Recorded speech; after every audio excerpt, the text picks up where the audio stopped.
Pour commencer à s'intéresser à ce sujet, le fait d'en avoir rien à foutre de tout et de vivre sa vie comme tu l'entends, il y a un truc à comprendre, c'est qu'il y a beaucoup de tes problèmes de confiance en toi et du fait d'en avoir ou pas quelque chose à foutre de ce qui t'arrive, qui sont liés à un biais psychologique qui s'appelle l'effet de projecteur. C'est un biais psychologique qu'on a tous qui nous pousse à surestimer nos paroles et nos actions.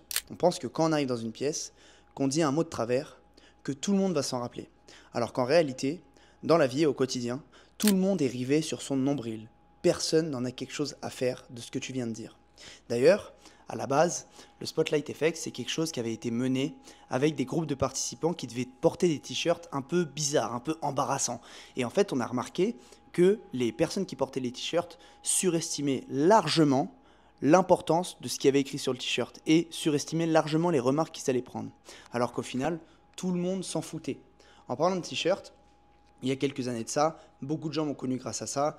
J'ai commencé à être minimaliste, j'ai intégré une philosophie minimaliste dans ma vie et j'ai commencé à porter tous les jours des t-shirts unis, comme tu peux le voir là, des t-shirts noirs, des t-shirts blancs, tous les jours. Alors qu'avant, le fait d'avoir des pièces que je considérais comme stylées, parce que je pense que c'est possible d'avoir du style en étant plus minimaliste, évidemment, mais ça faisait un peu mon identité. Donc il y avait une grosse cassure avec avant quand j'ai commencé à porter des t-shirts unis tous les jours. Je me suis dit que tout le monde allait le remarquer, voire pire, que les gens allaient croire que j'ai le même t-shirt, parce que, évidemment, j'en ai plusieurs des t-shirts unis. Mais imagine que les gens pensent que je me lave pas. Imagine que les gens pensent que j'ai le même t-shirt tous les jours. Et bah, spoiler, personne n'a rien remarqué. Parce que dans le fond, tout le monde est occupé par sa propre existence, tout le monde est occupé à faire ses propres trucs. Une fois que tu as compris ce qu'est l'effet de projecteur, ce qui est vraiment incroyable déjà, parce que la plupart des gens n'arrivent pas à le comprendre et à l'assimiler, la deuxième technique, c'est de se dire que si dans la vie, tu te dis que tu es gênant, c'est que tu l'es sûrement pas assez. Oui, oui, tu m'as bien entendu. En fait, au quotidien, tout n'est qu'une question de curseur. Et c'est à toi dans ta vie, selon les situations, de faire monter ce curseur. En fait, avant, quand j'avais peur du regard des autres et quand je manquais cruellement de confiance en moi, il y avait une phrase que je me disais souvent, intérieurement, ou même que je disais à d'autres gens, c'est mais je vais pas faire ce truc-là, c'est gênant. Et ça se répercutait sur plein d'aspects de ma vie. Ça faisait par exemple que je finissais par être un people pleaser. J'étais le genre de mec, quand une personne me ramenait un mauvais plat au restaurant, je pouvais dire ouais, c'est pas grave, vous vous êtes trompé, mais ramenez pas le plat en cuisine, alors que le plat en question, je l'aime pas. Parce que je me disais, si je lui dis quelque chose, je vais créer une situation gênante. Mais encore une fois, je pense que pour la plupart des gens, ce qu'on trouve gênant ne l'est pas. Et ça, c'est un truc dont je me suis rendu compte pendant une période où j'étais recruteur de donateurs. Je sais pas si je t'ai déjà raconté cette anecdote sur cette chaîne. C'est une période où j'ai appris énormément de choses. Être recruteur de donateurs, en gros, c'est être dans la rue pendant 8 à 10 heures par jour et closer des gens pour des associations pour qu'ils fassent des dons. J'étais dans les rues à devoir récolter des dons. Et donc c'était une situation d'hyper sociabilité en fait. Toute la journée je devais parler à des gens et je devais me lâcher à ce niveau-là. C'est quelque chose que j'avais jamais fait encore. C'était gênant d'aller parler aux gens, mais je devais bien payer mes vacances, mes premières vacances d'été entre potes. Donc ce qui se passait les premières fois, c'est que la gêne se ressentait. À chaque fois que j'allais parler aux gens, c'était salut, t'as pas 5 minutes pour... Non, le mec m'écoute pas. Je suis gêné, il est gêné. Tout le monde est gêné parce que je ressens de la gêne et je transmets cette gêne. Cercle vicieux. Avec le temps, j'ai appris à me débloquer. Avec le temps, j'ai appris, encore une fois, à monter le curseur, à voir qu'en fait, conversation après conversation, je pouvais avoir de moins en moins de filtres. C'est comme si j'avais acquis à la fin un pouvoir un peu magique, une fois que j'avais été recruteur de donateurs pendant plusieurs mois, c'était que je pouvais dire tout et n'importe quoi, que ça passait normal. Si tu dis des choses avec confiance, et si tu dis des choses avec un bon ton et que t'es pas gêné et que t'en as juste rien à foutre, les choses passent. Et en fait, cette expérience, elle m'a vraiment débloqué. Je pense que c'est la période de ma vie où j'ai été le plus à l'aise socialement. Je suis un peu descendu d'un cran, même si j'ai gardé de cette époque et je me suis débloqué avec le temps, vu qu'aujourd'hui, comme je te l'ai dit, j'en ai plus rien à foutre. Mais c'est l'époque où j'étais le plus à l'aise et ça m'a débloqué avec les inconnus, avec ma famille, avec mes amis et même avec les femmes. D'ailleurs, fun fact, au bout d'un moment, je me rendais compte que les personnes que j'arrivais le plus à signer, c'était des femmes en fait, parce que je jouais juste le jeu de la séduction.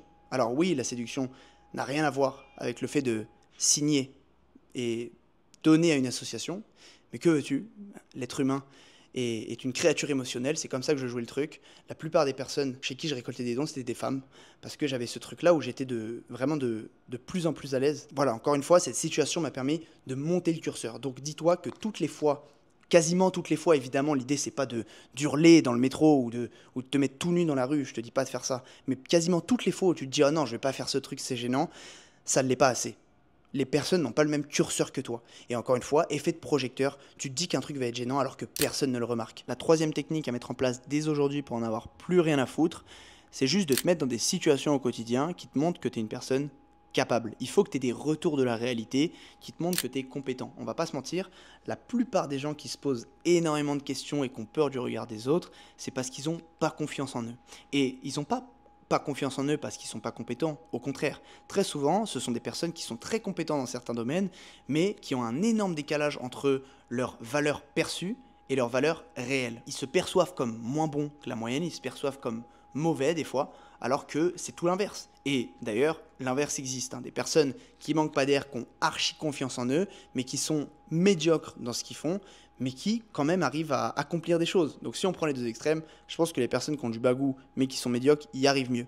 Mais le but, c'est pas ça. Le but, c'est d'être quand même une personne très compétente et qui a confiance en elle. C'est ça qu'on vise ici. Au quotidien, se mettre face à des choses qui te montrent que tu es quelqu'un de capable. La première chose que tu peux faire pour te rendre compte, c'est juste d'être à l'écoute des retours de la réalité. Au bout d'un moment, quand un maximum de gens te font des compliments sur un domaine de ta vie, il faut juste se rendre à l'évidence. Il faut juste se dire que c'est une réalité. Par exemple, si les gens te disent que tu cuisines très bien, c'est que tu cuisines très bien pendant très longtemps. Et encore aujourd'hui un petit peu, j'ai des restes de ça, même si je m'en débarrasse de plus en plus.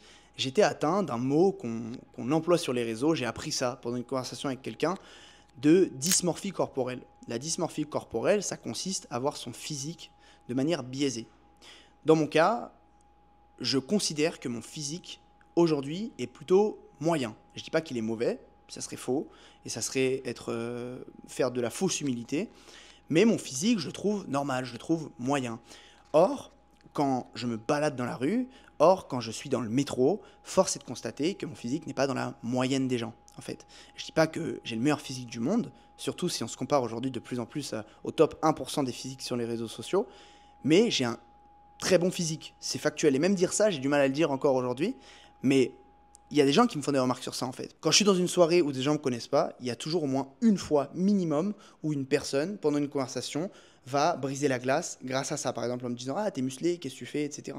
Donc à un moment donné, il faut être à l'écoute des retours de la réalité et se servir de ça pour savoir dans quoi on est compétent. La seconde chose que tu peux faire pour te mettre face à ta zone de compétence, c'est juste travailler activement pour trouver ta zone de génie. Et une fois que tu as trouvé ta zone de génie, tu peux capitaliser là-dessus. Je ne vais pas définir ce que c'est la zone de génie, je pense que tu le comprends assez intuitivement. Sur ça, encore une fois, tu peux te baser sur la première étape. Déjà, tu te bases sur les compliments que tu as déjà reçus, qui montrent que tu as un niveau supérieur à la moyenne des gens. Et surtout, tu ne te dis pas que c'est parce qu'un truc est facile que tu es moyen dedans. Justement, très souvent, quand un truc est facile, c'est que tu as une facilité par rapport aux autres. Par exemple, moi, écrire, c'est quelque chose qui me paraît facile. Et pendant longtemps, vu que j'avais pas de retour extérieur, je pensais que c'était normal et que c'était donné à tout le monde. Sauf qu'au bout d'un moment, j'ai commencé à avoir des remarques de professeurs à l'école, par exemple. J'ai commencé à avoir des remarques de personnes qui lisaient un petit peu mon travail quand j'ai commencé à me lancer en ligne. J'ai commencé à être payé pour ça. J'ai commencé à être payé beaucoup d'argent après pour ça.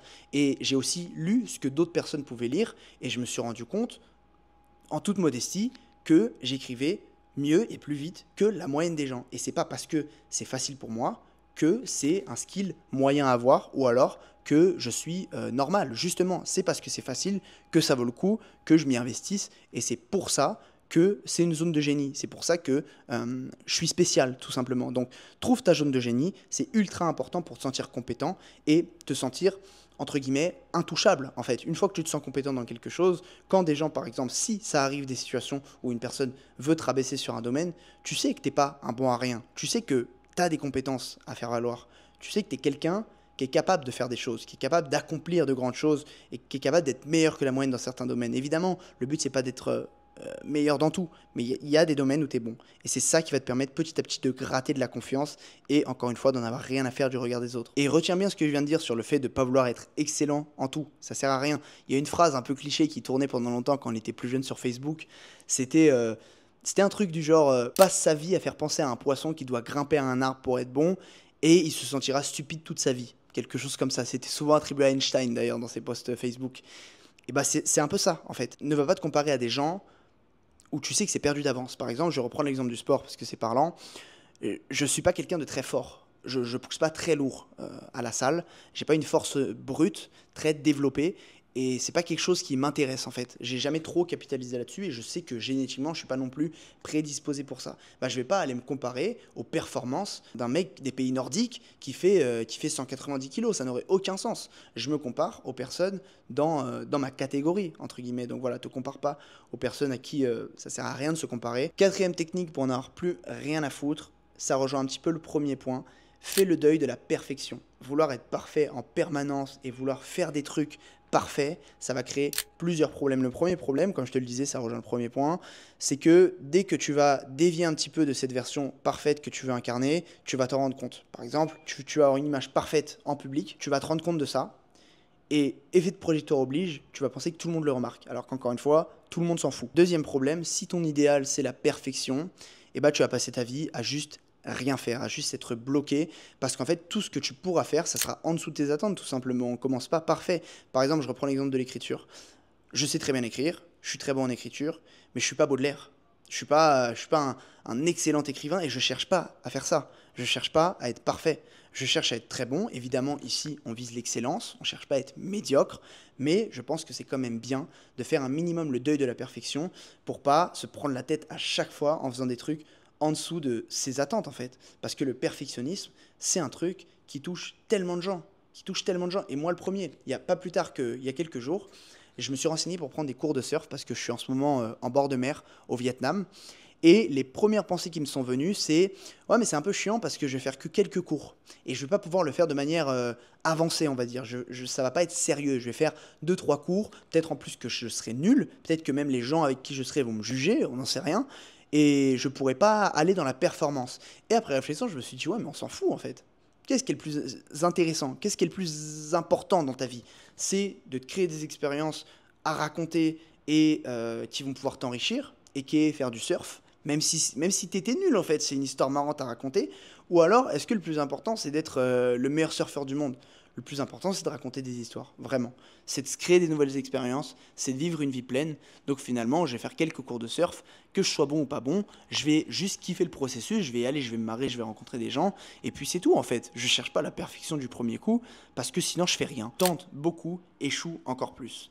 Dans notre société, en tout cas en France, on nous a appris que l'échec c'était pas bien. Quand on pense à l'échec, on a une sorte de truc dans le ventre, on a peur, on a honte, on pense déjà d'avance aux réactions des gens, on pense aux personnes qui vont dire des choses sur nous, aux personnes qui vont juger notre échec. Et on a cette sorte de paralysie quand on pense à l'échec, donc ça nous empêche de tenter des choses en amont, parce que ce que tu tentes peut potentiellement échouer, et va potentiellement échouer dans beaucoup de cas. En début d'année, j'avais un gros projet avec une personne très proche de moi, qui ne s'est pas concrétisé. En gros, on voulait faire quelque chose ensemble, ça s'est pas fait pour plusieurs raisons. Et c'est assez marrant de remarquer la différence de réaction qu'on a eue face à ça. En gros, moi, ça m'a, évidemment, hein, ça m'a saoulé, ça m'a vraiment gavé pendant plusieurs jours, voire plusieurs semaines. Mais on a tous les deux remarqué que sa réaction par rapport à la mienne était beaucoup plus intense. Elle avait beaucoup plus le seum par rapport à cet échec et elle a fait elle-même un peu son auto-diagnostic et elle m'a dit ouais mais c'est la première fois en fait que je me prends un tel mur dans ma vie. C'est la première fois que je me prends un tel échec et j'ai du mal à m'en remettre en fait. Parce qu'en fait elle était juste pas habituée à subir des échecs.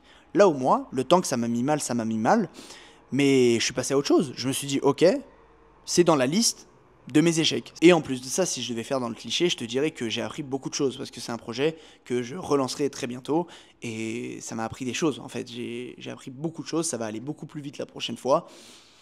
Donc je vois pas ça comme la fin du monde. Et je pense que c'est aussi pour ça que la plupart des entrepreneurs, ils en ont plus rien à foutre que la moyenne. C'est des personnes qui sont moins sensibles à cette notion d'échec. Donc tente le plus de choses possible et embrasse cet échec. Je sais, c'est un peu cliché à dire, mais en embrassant cet échec, tu vas de plus en plus augmenter ta résistance au sentiment de honte que la plupart des gens ont. Et tu n'en auras plus rien à foutre. Et tu vas gagner un avantage compétitif de fou. La plupart des gens, ils osent pas. La plupart des gens, encore une fois, sont paralysés par l'échec. Le 6e conseil que je pourrais te donner pour n'avoir plus rien à foutre, c'est le plus concret et le plus pratique que je vais pouvoir te donner dans cette vidéo, parce qu'on va pas se mentir, jusqu'ici, c'est des barrières mentales, c'est des conseils d'ordre psychologique que je te donne. Mais c'est utile, en avoir rien à foutre ou non, c'est dans la tête. Très souvent, c'est dans la tête.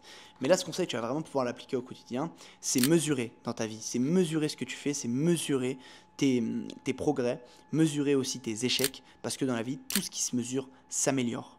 Et quand tu t'améliores, tu gagnes nettement en confiance en toi, parce que tu vois que ta vie est sur une trajectoire ascendante. Donc commence à mesurer au quotidien. Mets-toi par exemple des objectifs dans certains domaines avec des actions que tu peux mettre en place pour atteindre ces objectifs. D'ailleurs, moi, j'en parle souvent, je mets en place des plans de 90 jours. Il y a mon modèle de plan de 90 jours qui doit traîner en description. Tu pourras aller checker ça. Mais mets-toi en place des objectifs et atteins-les. Avec le temps, tu verras que tu es une personne, encore une fois, capable. C'est le but. C'est vraiment le but. C'est de prouver que tu es capable d'atteindre des objectifs et d'être sur une trajectoire ascendante pour te sentir assez confiant. Il faut que tu te sentes solide en fait sur tes appuis. Il faut que quand tu arrives dans une pièce, que tu parles à des gens, que tu expliques ce que tu fais dans la vie, que tu expliques ce que tu as atteint, etc. Il faut que tu te sentes solide, il faut que tu sois confiant. C'est ça qu'on vise. Par période, essaye d'avoir des objectifs. Par exemple, si en ce moment tu as envie de créer du contenu, déjà la première chose que tu dois faire, c'est cliquer sur le premier lien en description pour prendre un appel de découverte avec moi. Comme ça, on pourra voir si je peux t'accompagner pour mieux créer du contenu et exploser sur les réseaux sociaux beaucoup plus vite. Mais la seconde chose que tu peux faire, c'est semaine après semaine, mesurer. Tu as des statistiques sur les réseaux sociaux, mesurer ce qui a marché, mesurer ce qui a moins marché, gagner en audience, gagner en vues et avec le temps, évidemment, gagner en argent puisque la création de contenu te permet de gagner de l'argent. Si des personnes que tu connais, parce que ça c'est une grosse croyance limitante qu'ont les personnes que j'ai en appel, te jugent sur ce que tu fais, si les gens que tu connais te voient sur les réseaux sociaux, bah, la chose que tu pourras leur répondre, c'est ouais mais moi j'avance. Depuis plusieurs semaines que j'ai commencé, ma chaîne YouTube par exemple, elle a augmenté de X abonnés, j'ai fait X vues, et ça me permet de me créer X opportunités. Vous, qu'est-ce que vous faites? Quand tu mesures ce que tu fais, tu es encore une fois indestructible, tu n'en as juste rien à foutre. Si des personnes par exemple veulent te juger sur un domaine, c'est la création de contenu, c'est l'évolution physique, c'est l'évolution professionnelle, c'est ce que tu veux, si tu le mesures et que tu as des indicateurs clairs, privés, parce que le but c'est pas d'en parler à tout le monde, mais si tu as des indicateurs de ton côté qui te montrent que tu as évolué, tu te sentiras encore une fois invincible. Voilà les amis, c'est tout pour moi pour cette semaine. J'ai été très bavard cette semaine, je pense que la vidéo va être assez longue, mais je pense que ça valait le coup parce que c'est un sujet très important qui bloque beaucoup de gens au quotidien à réaliser leurs projets. Si tu veux te faire accompagner, je te l'ai dit, je te le répète, premier lien en description, tu prends un appel avec moi, un petit appel de découverte. Voilà, si tu veux créer du contenu et péter sur les réseaux sociaux, l'appel t'engage à rien, c'est pas payant, tu viens, on discute tranquillement pendant 30 minutes. Et moi, je vois ce que je peux faire, je vois si j'ai envie de te prendre un accompagnement, je vois si on peut régler ensemble tes problématiques et ce qu'on peut mettre en place. Laisse-moi un petit j'aime, abonne-toi à ma chaîne et partage cette vidéo si elle t'a plu. Ces petites actions pour toi m'aident énormément, donc je t'en serai extrêmement reconnaissant. Et de mon côté, je te dis à la semaine prochaine pour une nouvelle vidéo. Ciao. Le micro. Lucas MS part en couille. Lucas MS, derrière le rideau du développement personnel, se cache un sombre personnage.